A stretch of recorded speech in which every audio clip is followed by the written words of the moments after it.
Dia bangkit dan berkuasa, haleluya, terpujilah namanya.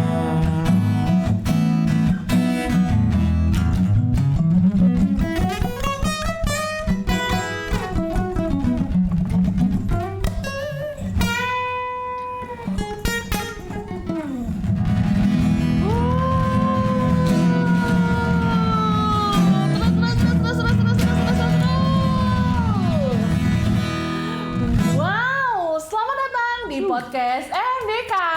Tepuk tangan dulu dong. Keren banget ya opening kita kali ini karena memang hari ini itu kita punya bintang tamu yang super spesial. Nah, itulah kenapa Thank openingnya luar biasa banget nih hari ini. Nah, Thank sekarang di tempat kita sudah hadir ada Mas Paulus. Uhuy. Nah, kalau teman-teman tadi di awal sudah melihat sedikit, kok cuma sedikit ya, harusnya banyak masa di bener kurang ya? lama Kurang ya. lama ya? Oke, Iya, oke. ntar kita kasih yang lama ya. Siap. Nah, Siap. pasti teman-teman sudah bisa menebak ya. Hari ini kita mau membahas soal apa ini? Kita mau membahas soal apa? Soal pelayanan di bidang musik. Nah, Oke. kebetulan nih Mas Paulus itu sekarang sedang sibuk ya. Bisa dibilang sibuk loh orang ini ya. Super sibuk ya. Di pelayanan di bidang musik. Nah, supaya Puji teman-teman Tuhan. bisa lebih mengenal lebih lagi bagaimana ceritanya dan juga bagaimana pengalamannya, kita hari ini akan banyak ngobrol ya Mas ya. Kita Siap. akan sharing-sharingnya gimana pengalamannya di dunia musik, dan semoga apa yang kita bicarakan hari ini itu juga bisa memberkati semua teman-teman, terlebih khususnya untuk teman-teman yang sekarang juga lagi struggle nih sama pelayanan terutama di bidang musik ya kan. Kita kenalan dulu. Di sini sudah ada Mas Paulus. Nah, Terima kasih, Kak Sela. Ya, Keren kalau sekali. aku boleh kasih informasi ya teman-teman ya. Aku tuh sudah kenal sama Mas Paulus tuh dari aku masih kecil, ya, masih kecil. Tua banget ya.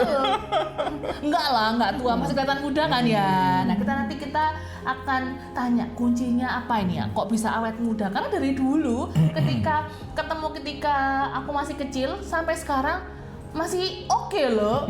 Ya, masih oke Puji loh, Tuhan. masih Puji ganteng, sehat luar biasa, berarti awet muda gitu. Puji ya. Tuhan. Heeh. Nah, berarti nih Mas, kalau dihitung-hitung ketemu aku itu dulu waktu kecil, berarti kira-kira sudah melayani berapa tahun dong di bidang musik? Di bidang musik sepertinya sudah sampai 30 tahun. Kak Sela. 30 Iya. tahun. Wow, luar biasa. Kalau hitungan orang itu udah nggak remaja lagi ya, nggak pemuda lagi ya, udah dewasa ya, dewasa muda. Oh, dewasa muda ya, Iya benar, dong, benar, udah iya. 30 kan. Iya, 30. Nah, ceritanya gimana tuh Mas? Kok akhirnya bisa terjun di dunia pelayanan musik, kemudian kok bisa jatuh cinta banget, kan nggak mungkin nih kan ya bisa bertahan selama itu kalau nggak cinta sama yang namanya musik. Nah, awal mulanya gimana tuh Mas Paulus? Boleh cerita nggak ke teman-teman? Awal mulanya bisa dibilang kalau dari orang tua ya. Orang tua, Iya. oke. Kebetulan papa seorang pendeta, penginjil. Nah, sejak kecil saya dan saya punya seorang kakak yang juga seorang musisi hari ini, namanya Mas Elias. Halo Mas Elias. Halo Mas Elias, saya juga kenal ya Mas Elias. Kalau mau ke Mas Elias bisa ke Javanain ya. Oh iya, oke baik. Nah, baik. di situ kami diajak papa untuk pelayanan ke desa-desa. Nah, waktu itu kita mulai mengenal alat musik. Waktu itu saya masih ingat kita membawa gitar, Gitar, kita membawa ketipung dan tamborin. oh oke. Berarti belum ke ranah sampai keyboard gitu nggak ya? Belum, karena mungkin karena kita waktu itu kan mobile ya, jadi ke desa-desa. Jadi Oke, memang nggak ini sedikit menghindar dari karena memang nggak punya alat. Tapi waktu apa adanya cuma gitar sama tamborin dan ketipung itu. Dan itu tiap kali pelayanan kebetulan kan kakak yang belajar gitar duluan Kak Sela. Jadi kakak itu bisa main dikunci yang banyak. Nah, sedangkan saya cuman ya C, F, G gitu ya. Oke. Akhirnya saya selalu dapat bagian ketipu.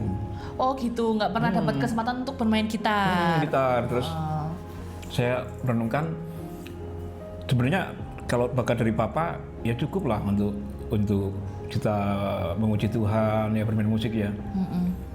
Tapi ketika kita terjun dalam pelayanan musik kita ada tantangan. Nah, tapi justru tantangan ini yang menurut aku membuat kita jadi punya satu ide gitu loh. Nah, waktu itu idenya karena kenapa kakak yang selalu main ya? Oh, jealous Jealous. gitu. Oh, SD. ya. Oke. Kenapa kok kakak yang selalu main?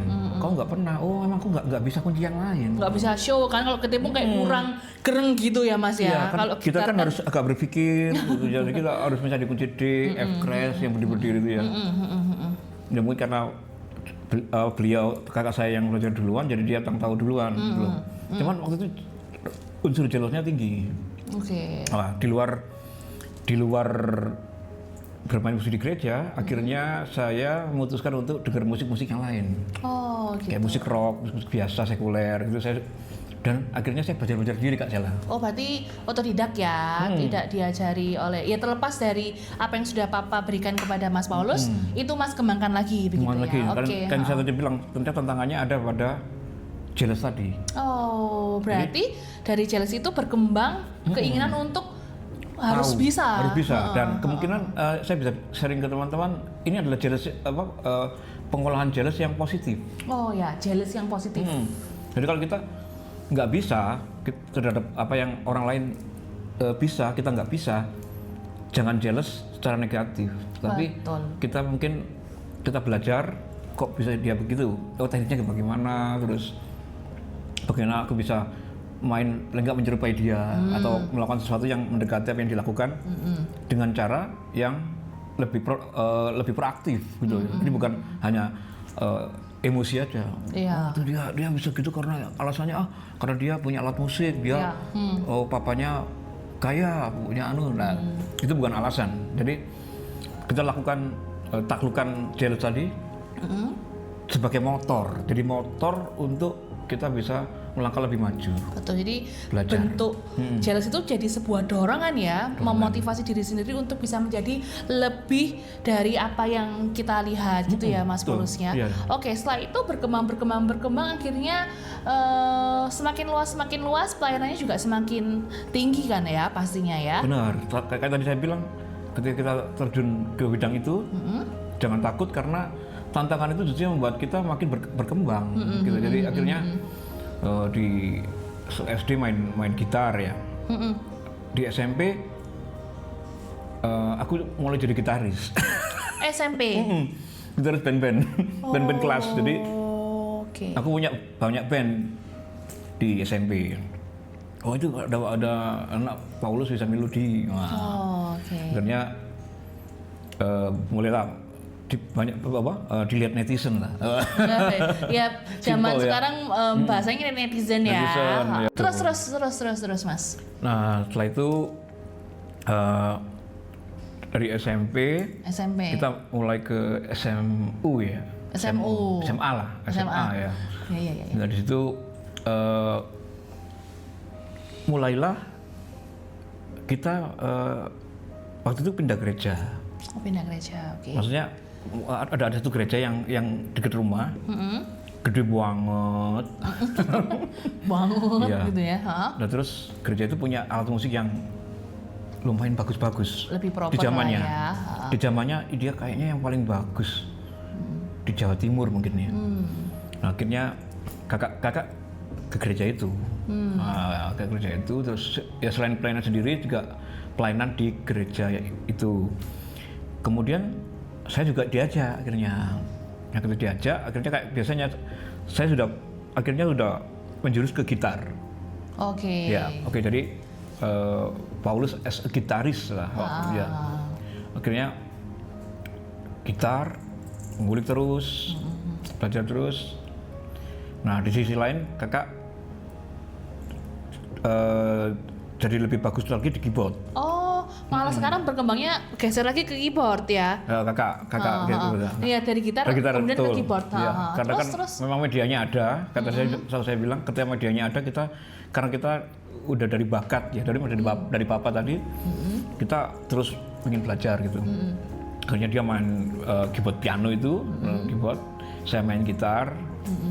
Kemudian di satu titik itu sebenarnya ada lagi jealous kedua. Oh, jealous lagi nih gara-gara itu. Jadi kayak masih ada rasa tidak puas ya. Dari kedua. Tapi jealous ini lumayan tercover ya, karena kan I am a guitarist. Sudah ada labelnya, Ya, betul. Dan banyak orang yang netizen, netizen tahu kalau Paulus as a guitarist. Akhirnya terjadi ketika kakak dapat tugas akhir kuliah, otomatis tidak dapat main keyboard di gereja.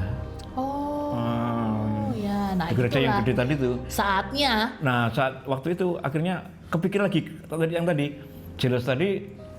Maksudnya kita motorin dengan positif, akhirnya aku tak belajar sendiri gitu. Jadi keyboard dengan teori gitar yang aku mampu tadi, aku transfer ke piano dan keyboard tadi.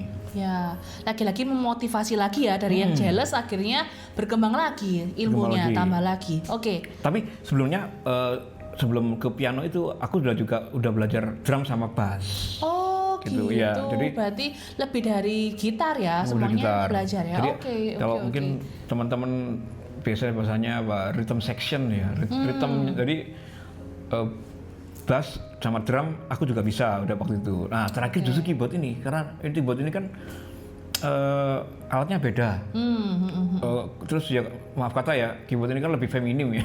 Oh, iya. Kurang laki-laki lah. Kurang Ya. cool gitu ya. Oke. Kalau gitar, bass sama drum itu kan laki-laki banget gitu ya. Maco ya. Nggak, artinya nggak ada, bukan berarti main drum cewek nggak ada, pasti ada. Ya. Banyak sekarang. Ini unsurnya tidak menyinggung siapapun ya. Di pandangan Mas Paulo seperti itu pada waktu itu. At the time. Ya. Terus akhirnya ketika kakak nggak ada, dia tugas kuliah, gereja kosong, aku belajar sendiri. Nah, dengan kemampuan sebisanya tadi meranfus teori gitar ke piano, akhirnya dikit-dikit aku bisa main piano. Oke. Gitu. Aku lihat juga dari waktu itu belum ada YouTube ya guys. Belum, tapi ada. pasti udah terkenal dong. Di sekolah pasti kan, di gereja. Ya. Ya kita belajarnya dari TV ya. Oh, TV, ya. Zaman dulu terkenalnya lewat TV ya, betul. Dari TV kita lihat artis-artis kalau main piano tuh, tangan kirinya kadang main chord, kadang cuma satu bass saja, kanannya full improvisasi, satunya kadang nge-chord juga. Akhirnya dari itu kita combine, akhirnya jalan lah kita main keyboard di gereja. Jadi lengkap lah kemampuan 4 instrumen ini yang saya bisa mainkan. Oke, berarti dari gitar, kemudian ke sebelum ke keyboard, belajar bass dan juga belajar drum, ditambah dilengkapi oleh keyboard itu tadi. Wah, lengkap banget, keren. Benar-benar musisi di masa mudanya Mas Paulus berarti ya, full oleh semua alat musik sudah dikuasai. Iya, dan pada waktu SMA itu saya ingat hampir tiap hari aku ke gereja. SMA. Jadi Oke. betul-betul musik itu membuat kita itu punya passion untuk ke rumah Tuhan ya. Oke. Jadi punya semangat lebih. Ini ya. message yang kayaknya aku harus ngomong, karena musik itu bisa membawa kita ke manapun ternyata. Oke. Termasuk kita mengenal gereja, mengenal Tuhan melalui musik dan melalui pujian-pujian itu. Betul, Mas. Soalnya aku juga mikir gini sih, kita sebagai pelayan Tuhan itu sebenarnya punya satu kunci ya, punya satu keuntungan sih. Maksudnya gini, kita ke gereja itu tidak hanya sekedar beribadah, tapi kita tuh bisa melayani dengan apa yang kita punya, dari musik, mungkin dari suara atau dari hal-hal lain yang mungkin orang lain nggak bisa lakukan, tapi kita bisa lakukan. Itu sebuah kesempatan sih menurutku ya, yang jarang banget semua itu bisa melihat atau bisa memanfaatkannya dengan baik. Oke. Jadi yang kita harus pastikan kita berani untuk terjun ke dalamnya. Ya, misalnya kita suka menyanyi, kita merasa kita bertalenta di sana, jangan takut untuk terjun jadi singer awalnya mungkin atau kur ya. Terus habis itu mungkin kalau kita dapat kepercayaan lebih kita bisa jadi worship leader di lingkup dimanapun kita berada saat ini gitu. Ya. Di gereja di apapun yang kita bisa berada waktu saat ini kita harus lebih rajin. Betul. Jangan takut karena nanti melalui tantangan-tantangan tadi itu membentuk kita jadi lebih ahli di situ. Betul. Oke. Nah, dari situ berarti awal mula Mas Paulus akhirnya berkembang terus sampai pada detik ini ya. Berarti awal mulanya memang dari gereja, kemudian dikembangkan terus sampai akhirnya kalau nggak salah sempat juga di dunia sekuler juga ya, Mas Paulus ya? Ya, buat saya Kak Sela, kita harus memandang musik ini lebih universal. Universal. Ya, maksudnya musik itu memang sih boleh kita ngomong itu musik rohani, itu musik dunia.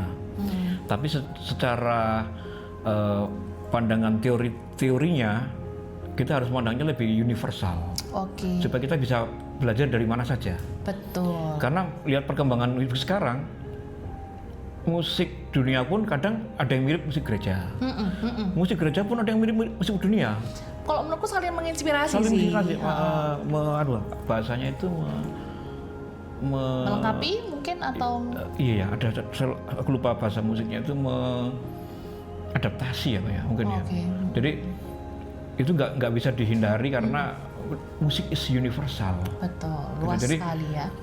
Ketika kita bisa memahami itu, kita bisa tahu bagaimana cara kita memakainya, memaksimalkannya. Misalnya kita memaksimalkan di gereja, apa yang bisa kita maksimalkan, apa yang tidak, gitu. Jadi misalnya contoh nih, jazz misalnya, waktu kita ngiringi doa misalnya, persekutuan doa atau doa, secara teoritis kita jazz, aku punya kunci-kunci yang bagus-bagus.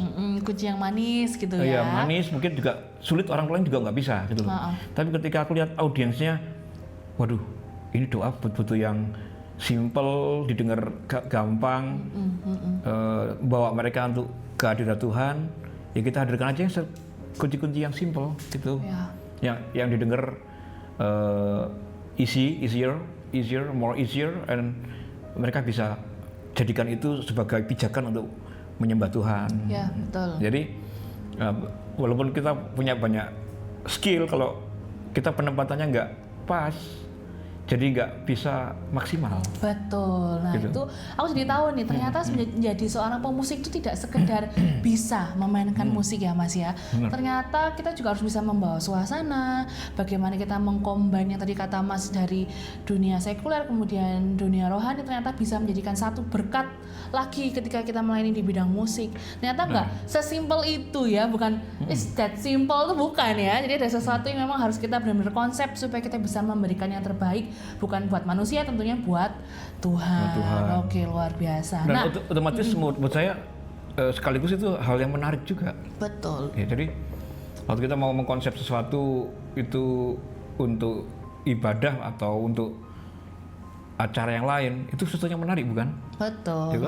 Kan nggak sama gitu loh. Ya. Nah, masalahnya sekarang gini Mas, nggak semua pemain musik itu punya pemikiran yang seperti Mas Paulus gitu loh. Kalau menurutku Mas Paulus karena memang bidang pelayanannya sudah sangat-sangat lama ya, 30 tahun berarti nggak main-main ya. Jadi punya pemikiran konsep yang aku nggak cuma sekedar main musik.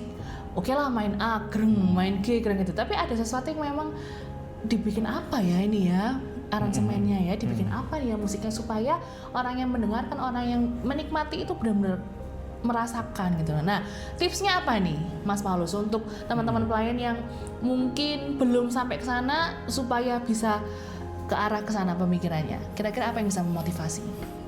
Oke, tadi Kak Sela tentang konsep ya. Aku suka itu kata-kata konsep itu. Jadi artinya sebenarnya kita di zaman sekarang ini ada banyak kemudahan. Kalau misalnya mundur lagi ke zaman dulu. Ya. Nah, zaman dulu itu yang saya lakukan waktu I was a younger, still a little boy. Pernah ya? Ya, pernah. Nah, sampai sekarang masih. Kalau untuk di musik ada hal-hal intelektual yang memang intelektual dan mungkin dibilang ritual. Ritual. Contoh, oke. kita mengkoleksi kaset. Di zamannya kaset. Zaman dulu kaset ya. Nah, kalau terus sekarang zaman maju lagi, beda lagi. CD, Ya. VCD, kita koleksi. Jadi itu ritualnya nggak waktu itu nggak terlewatkan sama sekali. Jadi waktunya VCD ya kita koleksi VCD, CD ya CD, terus ada DVD ya, jadi DVD sampai ke era YouTube sekarang. YouTube. Nah, cuman yang agak membedakan di sini untuk ngomong konsep ya. Dulu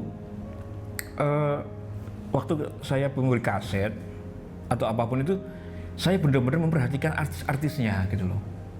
Siapa nama artisnya, genre musiknya apa. Nah, ini yang saya rasakan di zaman sekarang Kak Sela. Nah, ketika saya menghafal itu, genrenya apa, artisnya siapa, bagaimana mereka main, itu semua terekam di kepala saya. Nah, begitu zaman YouTube, Kak Sela, saya baru sadar semua yang saya ingat tadi tinggal saya ketik saja. Oh ya. Misalnya Bob James, keluar pemain piano namanya Bob James itu, lagu-lagunya apa-apanya gitu loh. Saya nggak usah perlu beli kaset lagi. Nggak perlu Gitu? cari Nah, CD-DVD ini yang ya. kayaknya kurang diterapkan oleh musisi-musisi muda zaman sekarang. Karena mereka lebih senang yang ngikutin yang sekarang aja. Ya. Nah, mungkin karena juga mereka nggak melalui zaman seperti saya ya, mungkin ya kaset CD gitu ya. Iya. Tapi ketika kita, ya kan tadi sebenarnya itu hal yang simple, tapi ketika kita kombinkan dengan dunia sekarang, jadi sangat berarti ketika kita di kepala kita itu tahu artis-artis Indonesia, artis rohani, apa kayak dulu ada komposer namanya Willy Sumantri, papanya Echa Sumantri ya. Nah, sekarang yang mereka tahu Echa Sumantri, belum tahu kalau papanya tuh jago banget, namanya Pak Willy Sumantri. Nah, jadi ketika era sekarang kan saya tinggal di kepala saya apa musiknya ini, artisnya ini keluar. Langsung ketemu kan ada. Jadi itu mungkin yang bisa dipraktikkan oleh teman-teman zaman sekarang. Lah, dulu saya pernah untuk melengkapi itu saya pernah menyewa kakak sih yang menyewa. Cuman saya langsung tertarik dengan satu buku sejarah jazz waktu itu. Nah, itu saya baca sejarah jazz dari tahun ini, dari tahun bahula ini. Artisnya siapa. Nah, itu ketika sekarang misalnya buku itu kan udah nempel di kepala nih. Ketika aja di HP udah keluar sendiri. Jadi apapun genre musik yang kita inginkan itu langsung dapat ya. Jadi mungkin generasi muda juga bisa. Mereka mulai searching buku-buku kayak gitu lama kan sekarang juga bisa dilihat di Google tuh. Iya, banyak sekali sih aksesnya sekarang ya. Banyak. Jadi tapi harus belajar. Bisa artis Indonesia, jazz Indonesia siapa, rock Indonesia siapa.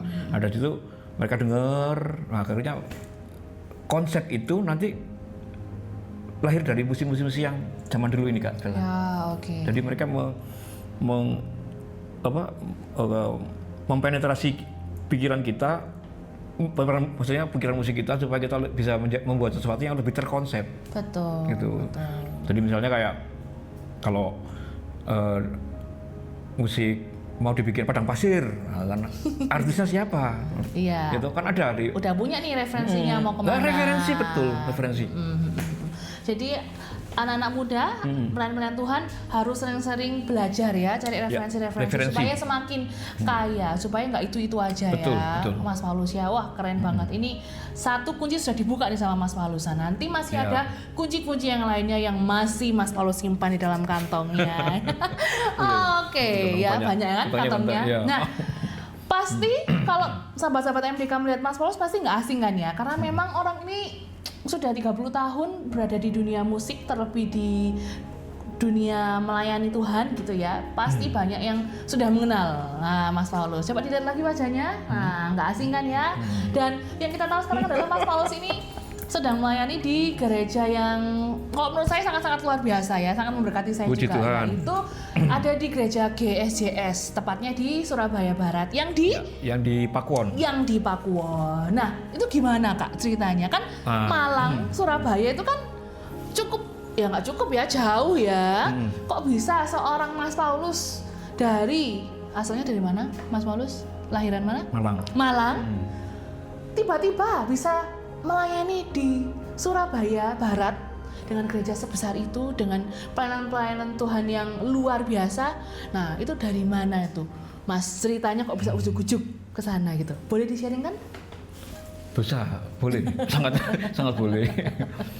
Ya, waktu itu ada satu hal lagi yang sebaiknya kita lakukan untuk kita musisi ya, adalah kita berjejaring dengan teman-teman. Oh, link link teman-teman. Ya kalau kita dulu kadang-kadang, kalau zaman sekarang kan kita mungkin hangout ya, hangout bareng, makan bareng gitu ya. Mereka zaman dulu ngopi. Oh iya. Kopi terus di situ kayaknya kita bisa bertukar pikiran. Ya, mungkin dari musiknya juga gitu. Tapi juga kita bisa bertukar pikiran dengan link kalau kita di bidang pelayanan ya link pelayanannya mungkin waktu itu memang saya dengan beberapa teman itu karena kita passionnya di musik Kak, salah ya. Jadi kita tidak hanya bermain di satu gereja. Jadi kita ada bermain di banyak gereja lah. Jadi misalnya, di sini ada gereja yang ada konsep pelayanan mau minta dibantu. Akhirnya kita susun tim. Terus kita bantu gereja itu gitu. Dengan tetap tidak meninggalkan gereja masing-masing. Gitu. Jadi tetap kita bergereja di satu gereja tetap harus diutamakan kalau message-nya ya. Tetap kita bisa berjejaring dengan teman musik itu baik sekali. Nah, waktu dulu di Malang begitu. Jadi kita berjejaring. Nah, setelah itu ada satu teman yang teman ini linknya banyak banget Kak Sela. Relasinya luas ya. Entah itu di sekuler, entah itu di pelayanan juga. Nah, waktu itu mungkin ada pelayanan di sini dia infokan, ada yang gereja butuh pelayanan di sini, mungkin ada teman-teman yang bantu gitu. Akhirnya teman ini dapat link ada pelayanan tahun 2010 kalau nggak salah awal itu atau 2011 di Surabaya di GCS. Waktu itu di Grand City. Sebelum di Bangkok tuh di Grand City. Semuanya Grand City.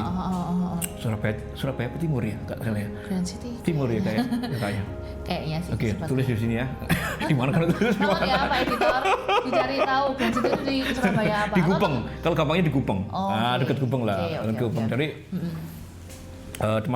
teman ini dapat link di situ. Kemudian ketika dia harus mengakhiri karir musiknya dan menjadi seorang pegawai waktu itu, ya dia memilih itu.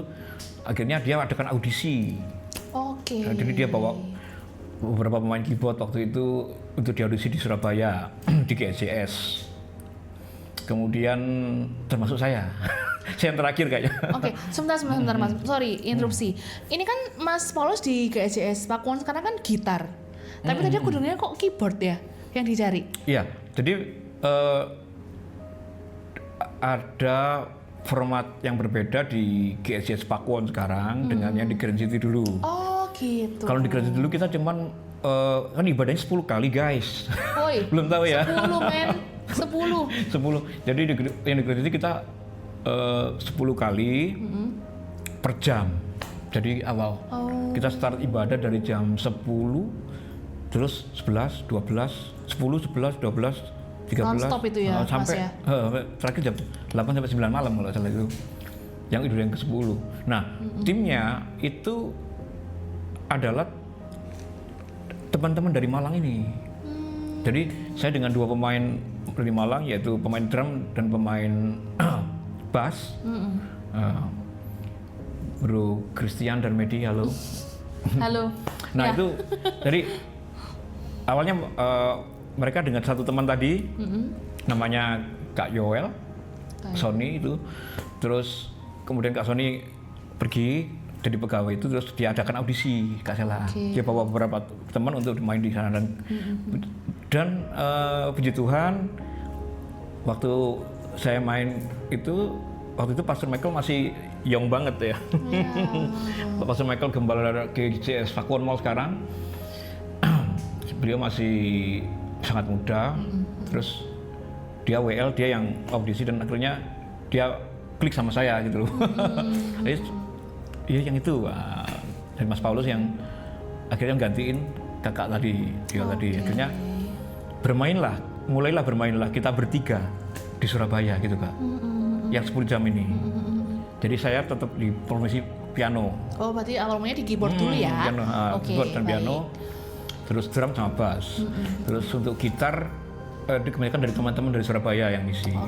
Jadi ganti-ganti lah. Gitu. Jadi itu awalnya. Sampai akhirnya terus sampai ini kalau kira-kira kita tahun 2016-17 kita di Grand City Kak. Oh gitu. Jadi ya di Grand City sampai ya puji Tuhan perkembangannya bagus banget ya. Semakin berkembang ya. Ya terus tahun 2017 awal atau akhir saya lupa ya, antara 18 itu Pastor Michael buka di barat. Gitu. Jadi sebelumnya kita ada di satu mall namanya Ciputra World. Oh, berarti nggak langsung di Pakuwonnya? Di Pakuwon ya, CW. Ke Ciputra World, dan puji Tuhan berkembang juga selama 2 tahun, hampir 2 tahun itu di XX1, launch-nya XX1 itu berkembang banyak. Nah, kemudian dalam waktu itu Pakuwon kosong gitu, yang sekarang ini. Nah, akhirnya kita pindah ke sana sebelum corona. Nah, itu sebelum corona. Ya, masih main bertiga gini. Bertiga itu tadi ya, wah setia banget. Iya. Jadi sampai tahun berapa itu ya? 2020 kalau nggak salah ya. Di Pakuwon itu. Di Pakuwon sempat ibadah 10 kali. Ada kali sekitar 2 bulanan lah sebelum corona. Konsepnya juga sama 1 jam aja 1 jam, 10 kali. Dan puji Tuhan udah rame waktu itu. Dan mulailah corona. Itu yang akhirnya jadi masalah ya. Karena kayaknya setiap gereja kan permasalahan utamanya kan awalnya emang corona ya Kak ya. Ya, jadi corona ini seperti ya bagaimana cara kita memandangnya aja. Betul. Gitu. Jadi kalau waktu itu saya puji Tuhan GSJ memandangnya sebagai satu kesempatan untuk lebih kreatif di online. Iya. Gitu loh. Ibadah online. Nah, itu dan kalau buat saya pribadi, nah kan karena ini kan podcast untuk spirit teman-teman lain ya. Betul. Jujur waktu corona pertama kali itu saya kan di Malang. Saya tetap datang ke Surabaya Kak Sela. Oh, tetap BP? Tetap. Jadi pokoknya dengan apa yang saya bisa saya coba untuk masuk Surabaya. Karena pada waktu itu kan memang ada batasan ya, kita nggak boleh pergi kemana-mana. Istilahnya kita harus isolasi sendiri. Maksudnya setiap kota pasti kan punya batasannya yang nggak boleh masuk, nggak boleh keluar gitu loh, Mas. Nah itu gimana pengalamannya Mas Paulus waktu itu? Waktu itu gini, Pastor Michael telepon saya waktu itu memang. Nah, saya berterima kasih kepada Pastor Michael karena tetap menelpon kami. Apalagi bertiga nih ya. Bertiga. Waktu itu saya mungkin saya yang pertama guys. Jadi teman-teman mungkin karena ada ya yang kedua ada dari keluarga juga masih nggak tahu situasinya ya. Saya cukup memahami juga.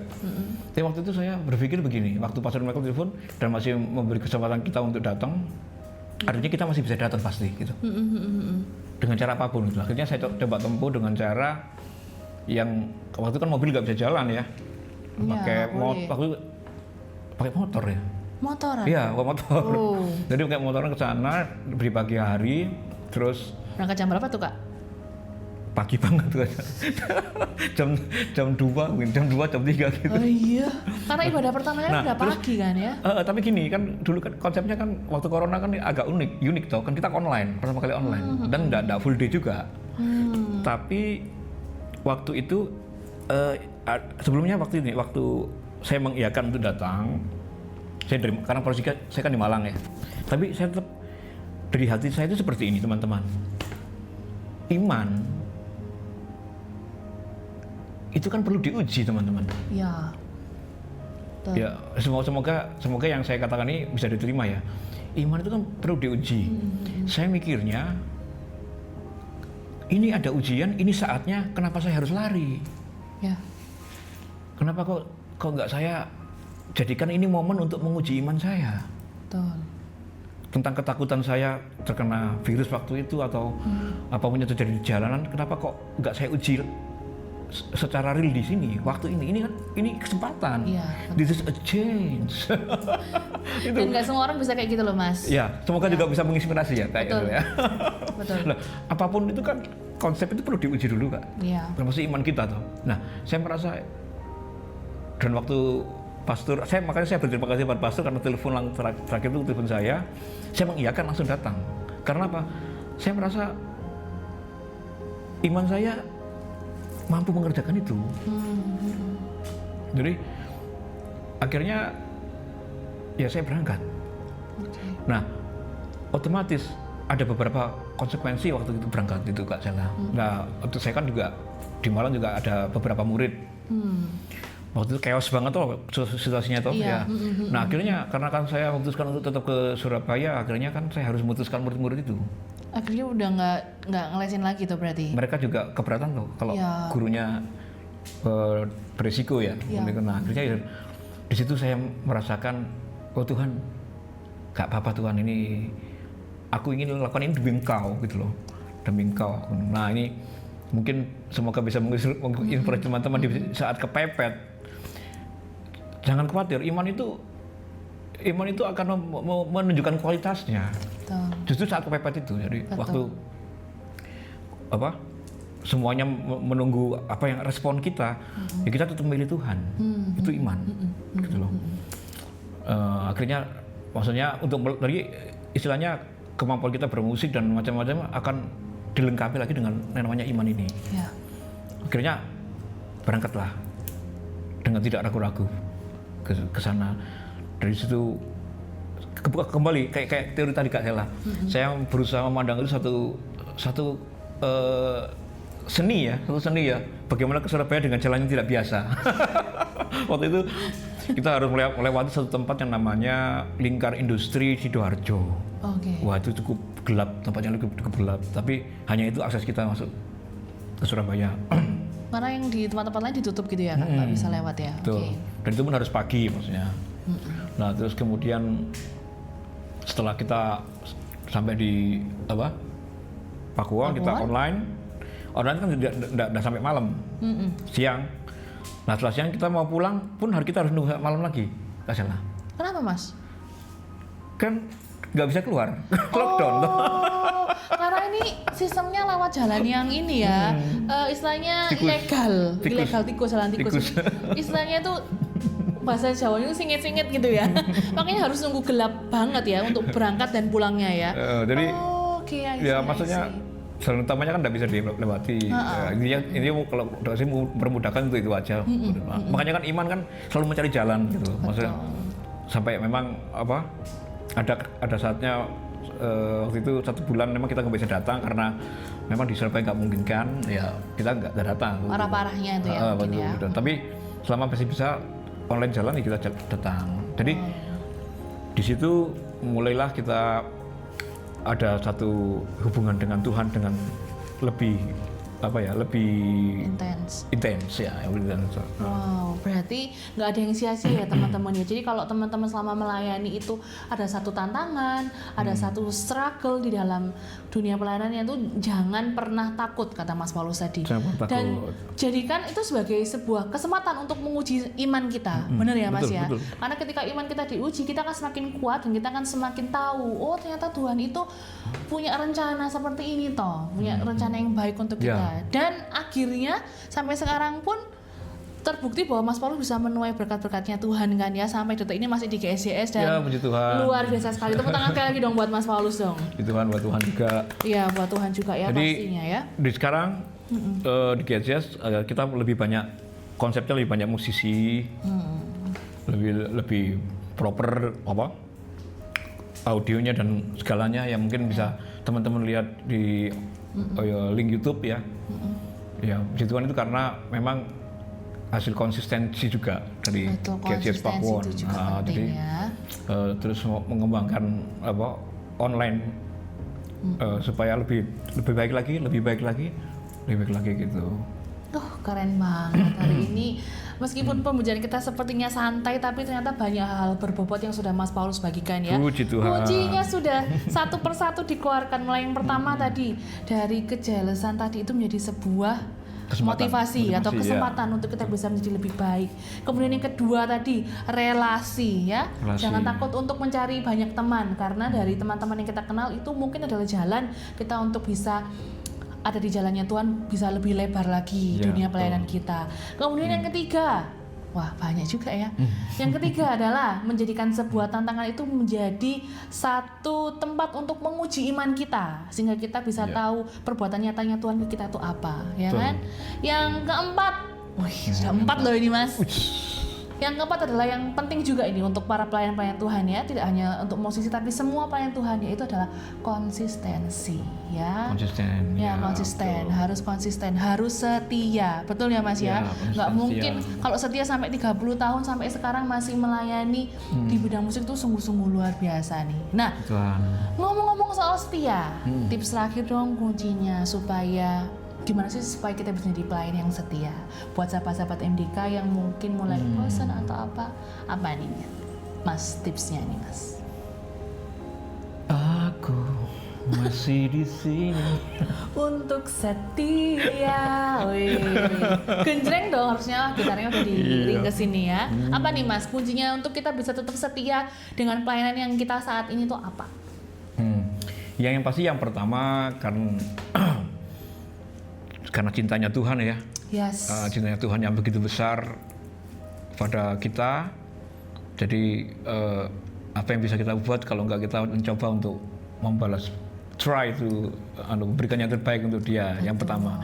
Yang kedua, yang untuk setia adalah kita saat kita mau mengalami gesekan, jangan jadikan itu gesekan itu tadi kayak seperti agak mirip tadi sebagai media kita untuk mereject someone atau teman pelayanan atau kita menolak seseorang gitu loh. Tapi guys, kesabaran itu kan perlu diuji. Betul. Kalau ngomong setia itu pasti kan ada banyak remedinya. Iya. Banyak tantangannya juga. Aku lebih juga kata anak-anak sekolah sekarang kan remedi ya. Remedi. Iya. Karena kita harus senang ada remedi dalam hal kesabaran itu kan. Kalau waktu kita melayani, terus kita bertemu dengan meet people tuh ya, bertemu dengan orang, dan kadang-kadang ketika ada gesekan kita merasa Tuhan kenapa aku bertemu dengan orang yang membuat aku sulit, membuat aku akhirnya berpikir untuk tidak setia, gitu. Lah buat saya justru waktu ketemu seseorang itu dialah penguji kesabaran saya, dan saya nggak boleh singkirkan dia. Saya nggak boleh ketika saya bergesekan dengan dia, saya nggak jangan dulu pergi dari dia. Karena itu yang membuat kita menjadi semakin sabar, ya kan? Nah, itu yang pertama. Yang kedua, sebaliknya, ada orang-orang yang pasti kita bertemu, mereka itu selalu menjadi pendukung kita. Betul. Jadi semuanya balance. Ada yang penguji kesabaran, ya toh, benar ya. Tapi ada seorang yang tetap mendukung kita, seperti Tuhan Yesus lah. Ya. Untuk mendukung kita dalam kondisi apapun. Ada orang-orang seperti itu. Kita nggak pernah bayangkan kok bisa dia ada di saat-saat sulit dalam hidupku. Kok ada dia, gitu loh. Tapi Tuhan tempatkan itu.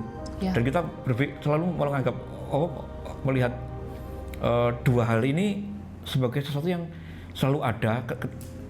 Dalam waktu itu kita putuskan untuk tetap mengerjakan tempat di mana kita sekarang berada. Yes. Kan kalau dengar kan kalau kita ketemu orang yang sulit, kita aku tak keluar aja deh. Nggak cocok. Band ini aku nggak keluar aja, gitu ya. karakternya atau gimana, konsepnya nggak cocok ya. Nah itu yang membuat kita, saya boleh bilang mungkin bukan tidak setia ya, terlihat tidak setia. Jadi kita jangan menghakimi dulu. Jadi kita ngomong itu terlihat tidak setia. Tapi ketika kita mencoba mencari solusinya dua hal tadi, ada orang yang penguji kesabaran, ada juga yang pendukung kita. Artinya di satu tempat pasti ada dua itu. Ya pasti. Dimanapun itu ada dua itu. Dan waktu kita tetap mempertahankan dua ini, kita akan jadi orang yang setia. Oke. Karena kita nggak akan pernah kecewa dengan orang yang menguji kesabaran kita, toh. Betul. Karena kan itu ujian kesabaran itu digunakan lagi untuk besoknya lagi. Ya. Kita ketemu orang yang menjengkelkan itu kan tiap hari. Pasti ada aja ya. Apalagi bertemu dengan di salah bidang juga, di pekerjaan, entah itu di band musik atau di gereja. Ya. Ketika kita cuma mikir, aku ketemu orang yang menyulitkan, dan kita tidak pernah tahu kalau dia itu penguji kesabaran kita, maka kita akan cepat move dari tempat itu, gitu loh. Gitu. Jadi seperti ya tadi waktu saya menghadapi corona tadi, saya gunakan ini kesempatan untuk saya membuktikan iman. Ya. Ini kesempatan kalau ada orang yang membuat saya tidak sabar, ini kesempatan saya membuktikan kesabaran saya. Ya, oke. Berarti gitu. Kembali lagi ke cara pandangnya bagaimana menghadapi itu ya situasinya ya. Keren itu. Dari menentukan cara pandang itu akhirnya balik lagi nih ke kasih Tuhan itu tadi yang nomor satu ya, yang paling utama. Ini loh cara saya untuk memberikan balasan dari apa yang sudah Tuhan berikan kepada kita. Luar biasa sekali. Wow, keren banget ya. Nggak ini ya, nggak terasa ya. Sudah banyak sekali ngobrol mulai dari pengalaman yang Mas Paulus sampai kita sudah diberikan kunci-kuncinya dari awal sampai akhir hingga sampai setia sampai sekarang. Nah, kita doakan semoga ini bukan pertemuan kita yang pertama dan terakhir. Semoga kita di next kesempatan kita ada waktu kesempatan untuk ngobrol-ngobrol lagi ya Mas ya, lebih dalam lagi. Kita mau ngomongin soal musik, ngomongin soal pelayanan. Jadi teman-teman kalau ada pertanyaan atau mungkin mau sharing-sharing boleh banget. Aku tunggu di kolom komentar ya. Nanti di kolom komentar diisi. Kalau mau tanya Instagramnya Mas Paulus, WA-nya, boleh banget. Nanti aku cantumkan di sini juga supaya kita juga bisa sama-sama saling memberkati dan saling menguatkan ya. Siap. Terima kasih Mas Paulus untuk podcast hari ini. Terima kasih. Sungguh sangat berbobot sekali, sederhana tapi sangat memberkati teman-teman semua. Nah, kita akan ketemu kembali di lain kesempatan di podcast yang lainnya dan tentunya membahas segala hal yang terbaik buat Tuhan. Oke, sampai jumpa. Tuhan Yesus memberkati. Bye.